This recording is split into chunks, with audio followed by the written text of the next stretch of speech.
Белсат выходзіць у жывы эфір і прапануе вам першае выданне навінаў за сёння 23 лістапада. Добры дзень.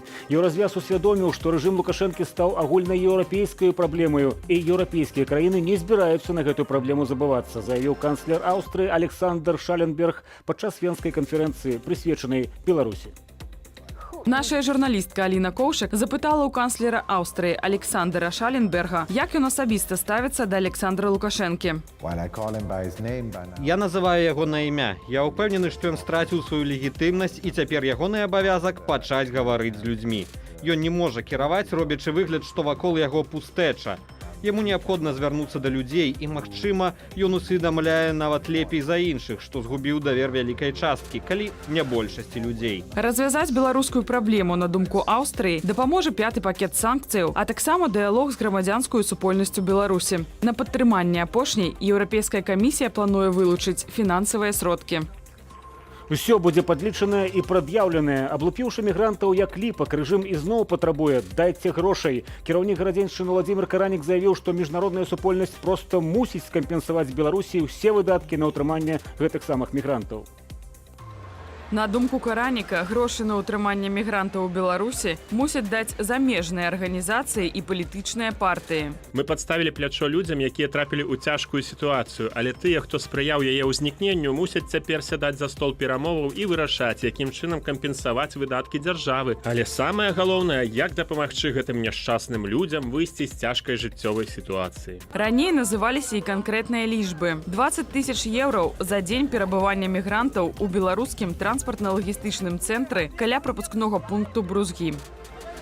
Чарговая хваля рэпрэсіяў супраць рабочых. СМІ паведамляюць пра масавае звальненне з дзяржаўных прадпрыемстваў працаўнікоў, якія актыўна ўдзельнічалі ў леташняй выбарчай кампаніі і акцыях пратэсту.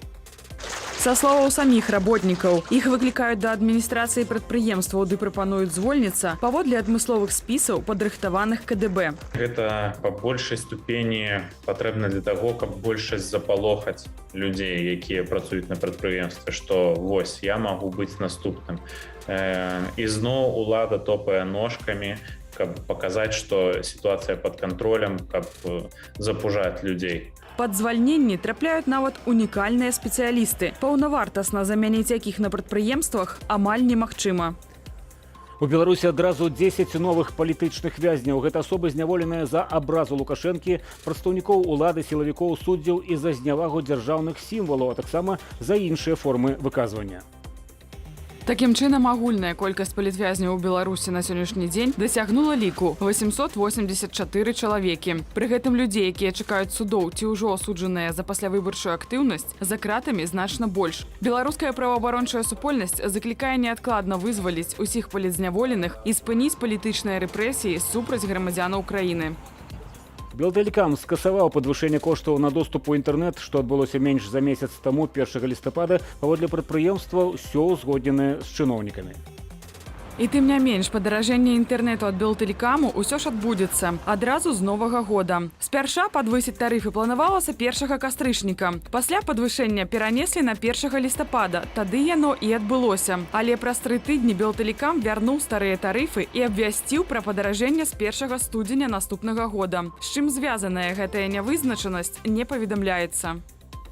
Зіма ў Беларусі паводле папярэдняга прагнозу чакаецца камфортнай, з маразамі, адлігамі і вялікай колькасцю снегу. І вось за тыдзень да надыходу каляндарнай зімы першы снег трывалы лёг на вуліцы беларускай сталіцы. Паглядзіце, як гэта прыгожа.